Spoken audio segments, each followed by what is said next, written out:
am not a professional speaker.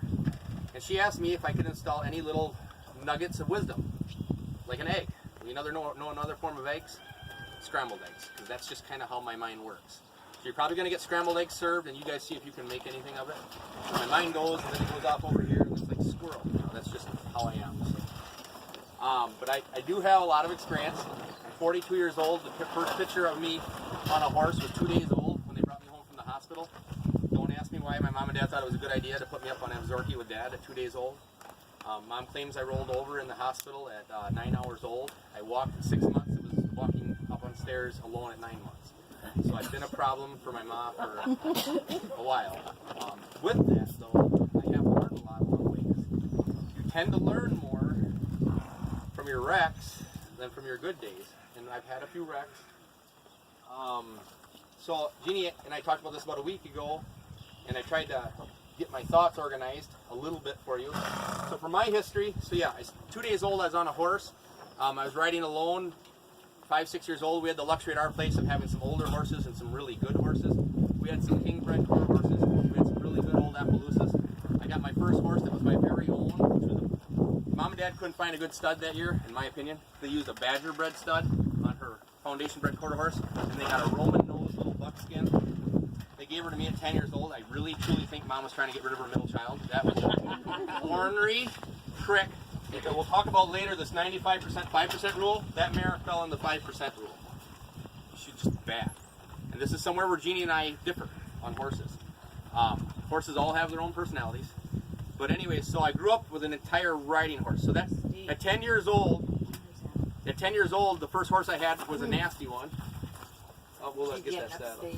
That's okay. Let's get that saddle. You just set it on the ground. But anyways, so yeah, my first horse was kind of I can't say it's my first horse. The first horse I ever owned was a nasty one. The old horses I started with obviously gave me a good start, and I just loved it. My brother was always engines, I was always horses, and my dad was both. You know, he tried to keep both sons happy. So anyways, I moved on from her to some good horses, and when I was 15, I bought a yearling black and white leopard Appaloosa that was Peter McHugh bred quarter horse on the mare side. The dad was half. That was my second horse I started standing a stud at 16, so I've been standing studs for 25 years. Bear and I did a lot, learned a lot. By 3 years old, I'd pretty much lost, by the time he was 3 years old, I'd pretty much lost my horse because my 40-something-year-old mom was riding him, and I was riding, because I was always riding other people's trash. They'd bring me their trash, and I'd ride it for a month or two and give it back to them. So by 3 and 4 years old, my mom was riding my stud because her gelding was too old by that point. So I rode a lot of good horses. I rode a lot of shit. I bought a horse I thought I could turn a buck on once named Tubbs. He was Appaloosa, rat-tailed, Roman nose. That was the first horse that could dump me anytime he wanted. And I thought at 17 or 18, you got testosterone going through your veins. I mean, I was tough, right? Yeah, tough. Tubbs was tougher. When he wanted rid of me, when he was done, we were done. That was my brother, being a really good older brother, he said, "You did good until he got on the packed road out of the loose sand. You know, you did good. I knew you were doing good," because he was peeing on himself. He was so mad when he was bucking. But once he got on that packed road, he goes, "Yeah, you were loose in a minute," he said. So, I mean, we had some wrecks. And Joel, he thought that was pretty funny, my older brother. But, so I grew up with the riding. At 16 years old, I was pretty skinny. And I started riding 18 to 22-month-old thoroughbreds. They had to have them ready to go to the track for training. The guy's name, I'll just leave it at Jim. He's not allowed on a lot of tracks in this state. I know he's out of state now for stuff he pulled. And that'll get to another point I'll bring up later. You can always learn from anybody. Did I learn some bad stuff from this guy named Jim? He was a track industry guy, thoroughbreds. Yeah. Did I learn some good stuff? Yeah. I was one of the youngest farriers ever on a thoroughbred farm at 18 years old. I went with Jim. He was obviously overseeing me. He was the master farrier. But I was working on all the foundered horses, $100,000 retired horses that they had foundered, and I was working on them at 18 years old. I mean, I learned a lot of good stuff from Jim. A lot of stuff I would never teach anybody else. A lot of bad stuff. I came home from college one time, and Bear, my beautiful stud horse, had marks all over his nose. Bear had a problem as a colt backing. He didn't like the back. He wanted nothing to do with it. When I came home from college one time, Bear backed. That horse would run in reverse. They had wrapped barbed wire around a bosel. They taught that horse to back. Would I do that today? No. Did I learn stuff? Yeah. You can learn what not to do sometimes from someone that you don't respect. So you can always be learning, is what I'm saying. the more you learn, the stronger your paradigm will get. Your paradigm. Everybody understand what a paradigm is? That's your box that you live in. That's what you think is your truths. This is what you believe in your life is truth. And the older you get, I think the stronger your paradigm get, because you think you know more, and nothing else can come in that box that messes with your reality. Your paradigm gets stronger. So it's harder to introduce new things to an older person, also an older horse. Your paradigm is stronger. Paradigm's an okay thing, but I wouldn't say it's a good thing all the time. So anyways, went to college, still riding horses, still trimming horses. Thought I'd always be in the riding horse industry. I always wanted work horses though. I always wanted a draft horse. Dad wouldn't have nothing to do with it. I actually harnessed that Tubbs horse several times and we skidded pulp with him. I harnessed Bear, and I had Bear so light. I mean, you could have rode him with 2 kite strings on a Basel. I mean, he was light. And shot deer rifle off of Bear. Shot many deer off of Bear. 30-06. I started with a single shot 22. Graduated to a single shot 20 gauge. Why a single shot? Because once it goes off, you don't know if you're going to be in the saddle or not. So you want a single shot. But anyways, I had a cue that I told him. So I'd hunt deer off of Bear. You had 1,000 pounds of cover scent with a 4-beat sound in the woods. It was literally not fair. Some of the deer were even during season. Some were not. But that's how it was back then. Like I said, he was a good boy. So went to college, took some equitation, took farrier stuff. Top of my class in equitation, and you could tell the teacher did not like me. She was a tights wearing, helmet wearing, riding crop, very proper, never ate a carbohydrate in her life, 109 pounds. She didn't like me. I was a cocky little farm kid, and she's like, you get that big tall thoroughbred. I'm like, all right. She just didn't like me from the beginning. But anyways, I did end up setting the curve in the riding part of it. So then I met a girl from Minnesota, and we went dairy farming at 20 years old. And my riding horses literally got kicked out in a pasture for about 9 years. I mean, maybe rode 3-4 times a year if we're lucky. When we went dairy farming, we went what we thought you had to do, what we'd learned at River Falls. We went big. We had 9 farms rented besides our own in 3 counties, milking 3 times a day, employees, 170 cows, just work. So it was a rare luxury on a Sunday afternoon to go get your horses, if you could get them caught out of an 80-acre pasture, and go riding. But I always had in this back of my mind, I wanted driving horses, wanted draft horses. So at 29 years old, that was my thing. Some people it's 40, that I'm going to be 30 here in a few minutes, and I still didn't have any driving horses. So I went to the guy I respected. We'll get to that too, who you respect and who you don't respect. I went to a guy I respected, and I bought an old horse named Queen, who knew a lot more than me, because I knew that's what I needed. I knew horses, but I didn't know anything about driving. It probably took me 45 minutes to harness that horse the first time, and she just was a perfect old worn-out Amish mare. That winter, Robert loaned me Frank and Frida. They were professional runaways. What I mean by that is they didn't do it out of fear. They did it when they wanted to. But at that point, I'd already helped Robert with quite a bit of crops. And Robert said, these are professional runaways. Do not set down the lines. You'll be okay, but I can't let my boys drive them. So I knew what I was getting into. But he was glad someone would feed him all winter. He shot him with drill techs for me because we were in steep hills down there. And I fed cattle. And I just did some odd jobs and spread manure. And Katrina and I, at this time, were all looking at, we knew we had to leave where we were at. For several reasons. Mostly we didn't have manure storage. And we were looking at going much bigger out in the Dakotas. Maybe 500 to 1,000 cows. Never could get our farm sold. Got going with these draft horses, and we're just like, what if we just went back to the family farm, and the grazers we always used to make fun of, and we're now buying $2,000 a month in diesel fuel at $1 a gallon, mind you. What if we let our cows do some of the work, and we did some of the work with the horses and maybe kept a tractor? What if we went a different way? Our farm was sold in 6 weeks. Farm was sold, and away we go. So for those of you thinking there's no God, that's your thing, but please don't ride near me on the next trail ride. Ride a little farther away. I believe in God. I'll use lots of parables and analogies today because if it was good enough for Jesus, I figured it's good enough for me. So I just think analogies and parables help people see stuff. So we started there at that large farm with horses. There again, we were lucky to harness them on Sunday afternoon and clean out a calf pen with a manure spreader, or feed a green feed rack or two had a couple near mishaps and a couple mishaps. Had our first runaway on that farm. Decided piling them into the round bales might get them stopped. That got them stopped. I don't know why I got to learn everything the hard way. But anyways, we did learn stuff. So our farm sold. So we moved up here 11 years ago, and we went farming a different way. We had 30-some cows when we moved up here. We sold 140 cows to that guy. Moved 125 heifers with us. Sold like 50 heifers to him. and started farming this way. And I'm sure the neighbors thought, I don't know what they thought. That's another thing I'll touch on, other people's opinions. They're like assholes. Everybody gets one. Don't worry about it. That's their opinion. They get to have it. Don't worry about it. But I can just imagine what they thought when here's this English guy, not Amish, out there farming with horses and a little bitty four-wheel drive tractor. And, you know, I don't know what they thought. They didn't stop very soon. I know that. They stayed away for a while. So we started farming with horses full-time 11 years ago. And a couple years after that, we incorporated the logging. We thought that'd be I just wanted to try it. I thought that'd be a fun thing. Took a pulp job up here about 7-8 miles north and didn't make any money on that. Decided right away that pulp was not a way to make money.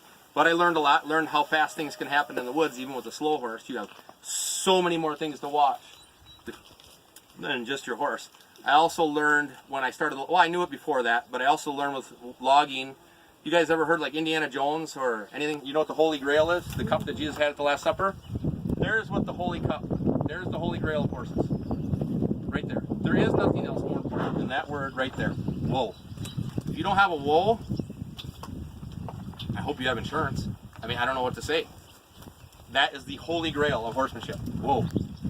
That has to be absolute. Once everything's stopped, not very many people get hurt once things are stopped. It's always usually what happens before or after that.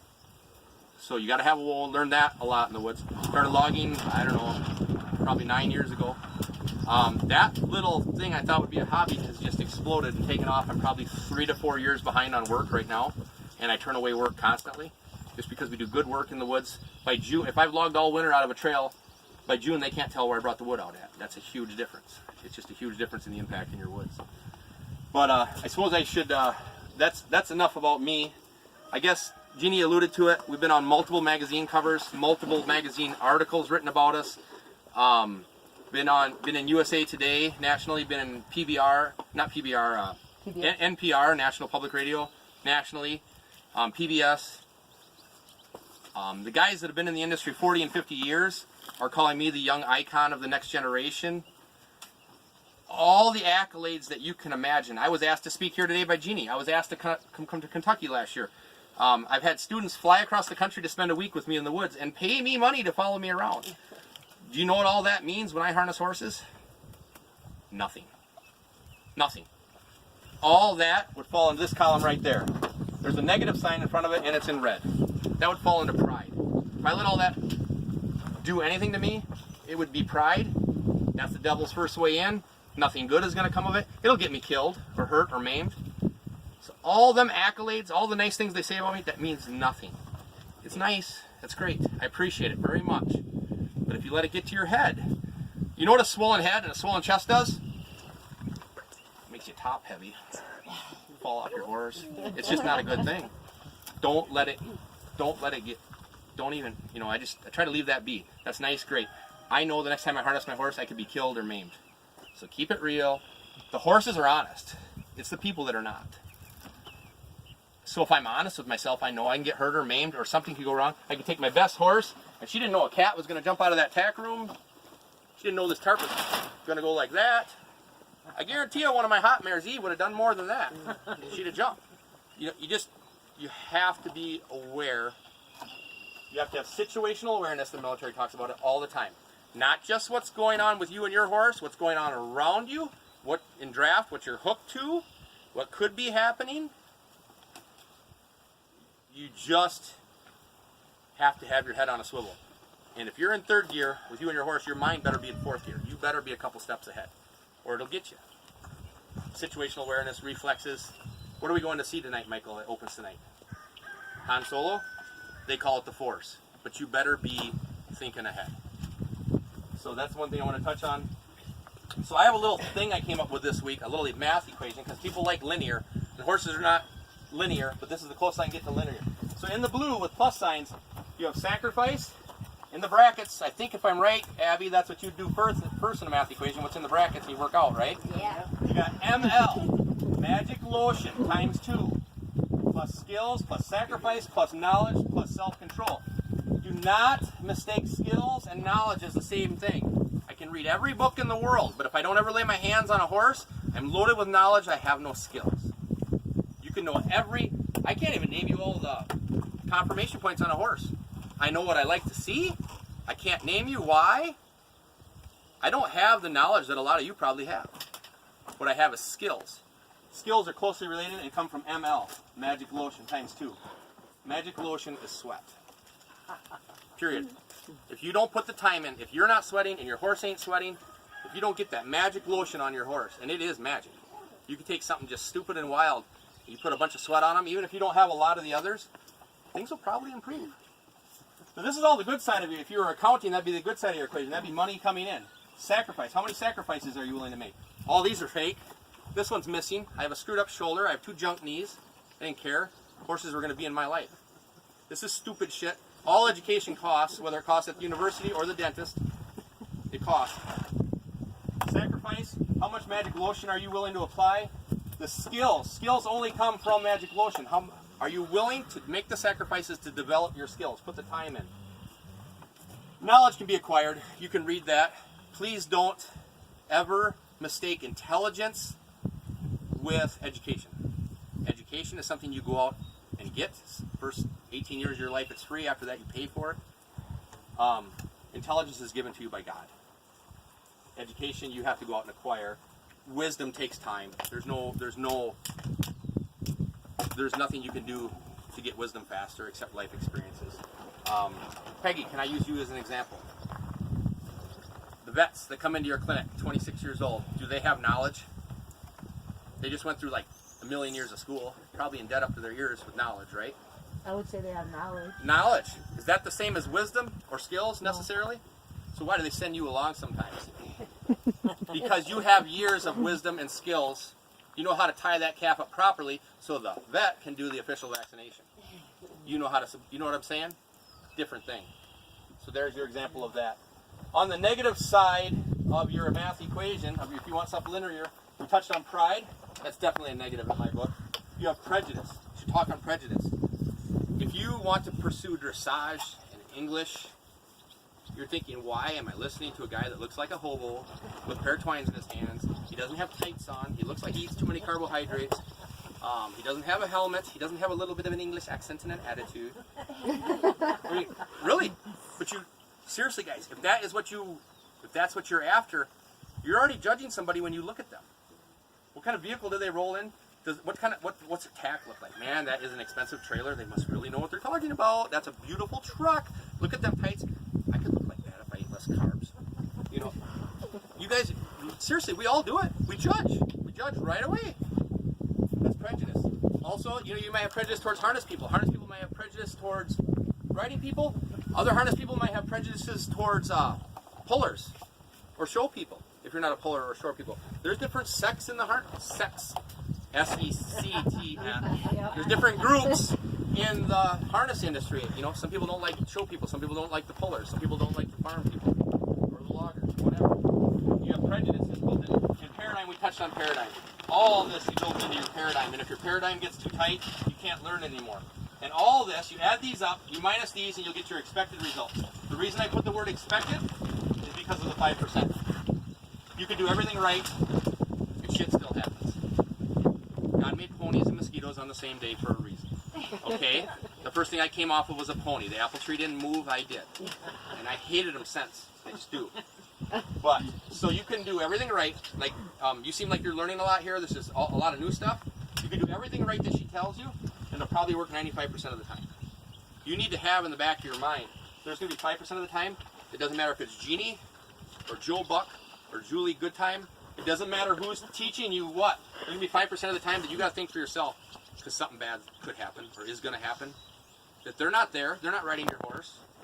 You have to think on your own, you have to think quick, because you're the only one, you and your horse, that are in that situation right there. And it might work on 95% of the horses.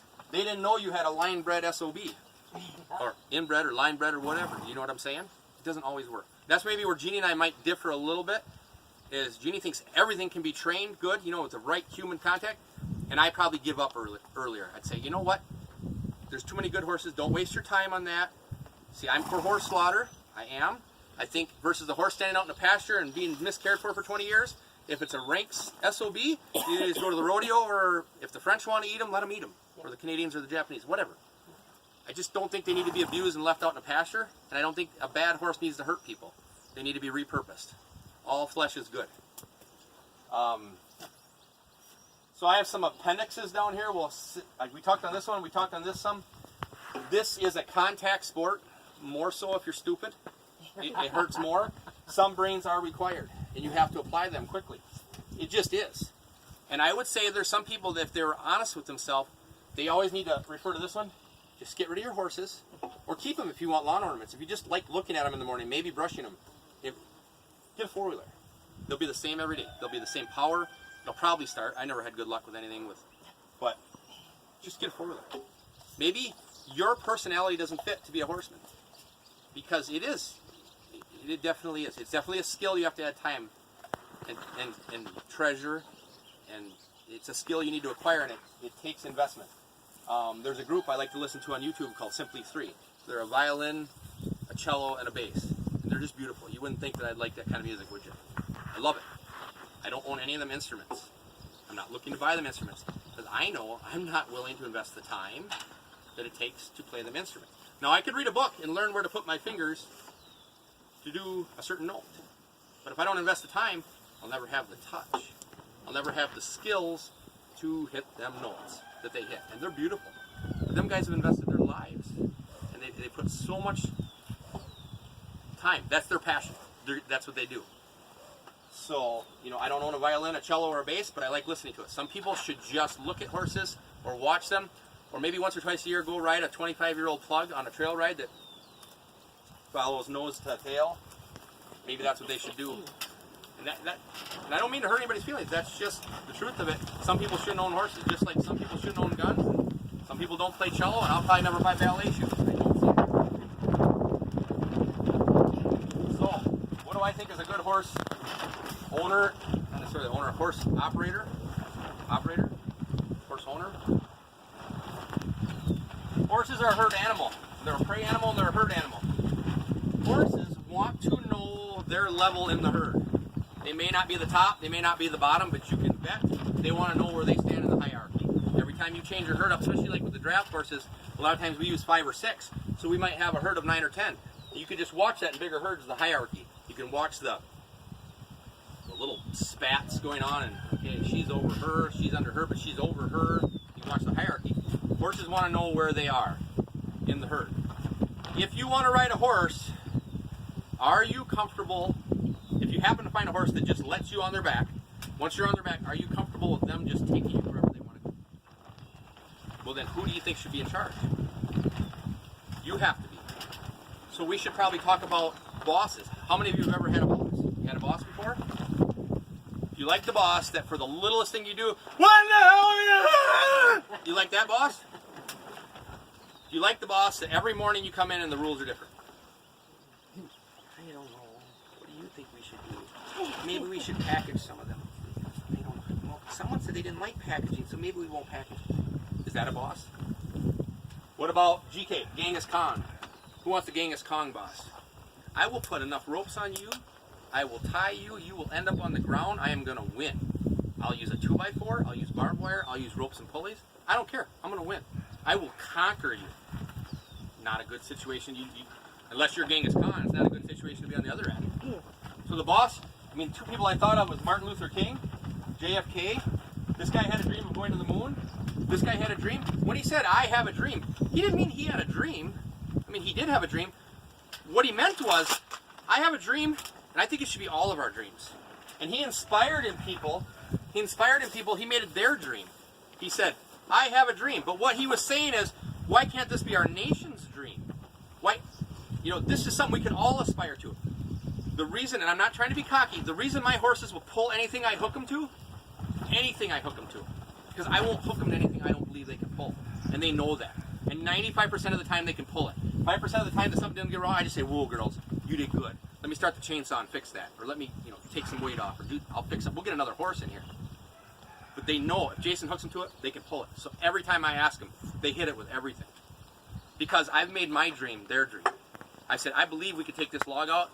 And Hannah says, sure. Holly says, I think so. And Eve says, hell yes, it's coming out. That's just their personality traits. And I've made my dream their dream. Because I'm a good boss. But make no mistake, I am the boss. We can be friends, I can be my horse's friend as long as I'm the boss. We can be friends. We can work together. It can be a cohabitable relationship as long as I'm the boss. And I'm not the boss because I asked to be. I'm the boss because I demanded it. And because I'm the same every day. These are the rules. They're not going to change. I'm not going to change them for you. If you break them, there's consequences. The consequences don't go on forever. There's consequences and it's over. And it has to be instant. Because if you deliver the consequences 10 minutes later, you don't say, wait till Jason gets home. The consequences have to be now and it has to be over.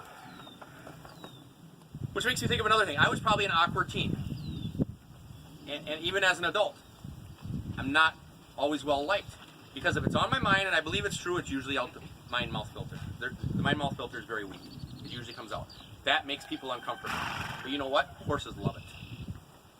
What makes people uncomfortable, horses love. Because if I'm thinking it, my horses know it, and it's over. I'm not mad forever. I'm mad now. Okay, we're doing it right. It's over. People don't work that way. So what made me probably awkward socially has made me a good horseman because the rules are the same. I'm not really good at compromise, and I'm consistent. I'm consistently the boss, but I'm consistent with them. So I try to be. So we try not to be the Archie Bunker's wife. I don't know Archie. Try not to be Genghis Khan with the ropes and pulleys and sticks, bows and arrows. We try to be somewhere in the middle. Any good leader you can think of, any good boss that you've ever had, try to be that boss.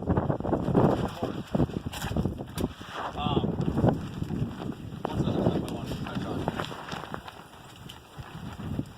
I'm trying to think where I was. You want to be a good boss, you need to be the boss. Okay, when you're watching a herd, if you have a large herd of horses, you usually have a herd leader, like a herd mare. So I'm going to talk about communication with your horse. When the herd mare, when you guys feed, does she pick which tub she eats out of? Does she pick where she wants to eat on the round bale? It's round bale feed. Does she walk around them or does she walk where she wants to go and they get out of the way? So, Michael, stand up a second. So if I'm the herd leader and you're a subordinate, and if I walk up to you, what do you do? Step out of the way. If I'm the herd leader, do I walk around him? So if you walk up to your horse and you're timid, I mean, they don't have verbal communication skills, but make no mistake, they communicate. They're watching all the time. So if you're timid, all you're doing is projecting fear and saying, I'm submissive. Now, if you want to catch your horse and it's hard to catch, maybe you need to be a little smaller and not look him in the eye. Once you get him caught, you need to reestablish, okay, you're caught now, I'm back to being the boss. So you want to be, I think you could learn a lot just watching your horses herd. My herd mares eat when they want, they eat where they want, they walk where they want, my lead mare, and the others move around them. Now that doesn't mean she's a Genghis Khan, it's just expected that she's going first. As far as driving, Michael, do you want to be my driving horse? To be a good leader? Put your hands like this, son, so this will be your mouth. Put the knots in front of it. So this is going to be the bits for the horse. Now we're going to assume Michael knows what go means. So I got my lines in my hands, and I have some tension. I have tension before I ask him to go. The horse needs to know I'm there. We don't start off like this, and then they go a little bit, Michael, and run into the lines, and then we find out where we're going. You have tension to begin with. You pick up them lines. When they say pick up the lines, I mean it's a little tension, not a lot. You say, okay, team. They go. And I have tension.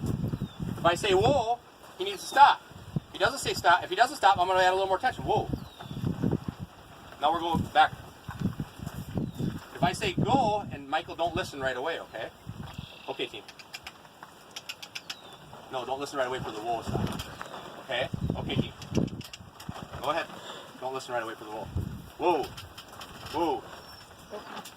That's a little bit of punishment. That's a little harsher on their mouth. That's okay. He listened to that. He wasn't listening. He wasn't focusing on me. A good broke horse sometimes won't be focusing. They're looking at that RAV4. They didn't remember that Toyota being there yesterday. I had to remind them, hey, I'm here. Whoa. I said, whoa. That's not harsh. Now, that's not Genghis Khan. Whoa!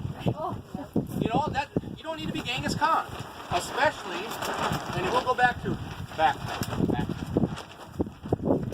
Not a lot. We'll go back to this situational awareness and some brains required. We're going to use these two here. Michael's a 2-year-old colt. Should I expect the same as if he was a 13-year-old ranch gelding? So, maybe if I say whoa to a 2-year-old colt, team. Whoa. Don't stop, Michael. You're a 2-year-old colt. You don't. Whoa. Good boy. Like Jeannie's been trying to teach you. Okay, I gave him 2 tries the way I want him to stop, and then I started turning him. Because turning to a stop is still better than running through that fence. And then I might square them away. See this? I could put the worst bit you guys can think of in any of your colts and I could ride them today. I'm not saying it to be cocky, I'm saying it because I have good hands. People get hung up on the trinkets and the clothes and the trailers and the trucks, and they forget that it's always, and I don't care if you put a WO on it, it's always the first 3 words in the word management. It's always the man or the woman in the word management. It's always the hands. It's always the person. It doesn't matter what trinkets, it doesn't matter if you come in a rust bucket, as long as the floor of the trailer is good and your horse doesn't step through and the brakes work. But it's always the hands and using your brains. It's okay to get after your horse a little bit. Now that doesn't mean Genghis Khan. Michael, pretend you don't know what to go. Team. Team. Team. Ooh. It's okay, even if you're Jason and you've been on all these magazine covers, to say, I need help. I'll tell you about another situation where I asked, Jeannie, can you help me with my colt? Can you please lead him off till we teach him to drive? Please, lead him off. I'm trying to get him to know. Team. Team. Okay, walk along with him, please, Jeannie. Walk along with him, please. Team. I'm going to quit saying it because you do what I want. Okay, Jeannie, just try to start falling back by his shoulder and see if he'll keep going. It's okay, you can go. It's okay. Now I got him going. Woo. Maybe next time he goes on his own, maybe next time I got to ask for help again. Gear up. I'll start using this term. Gear up. Come on.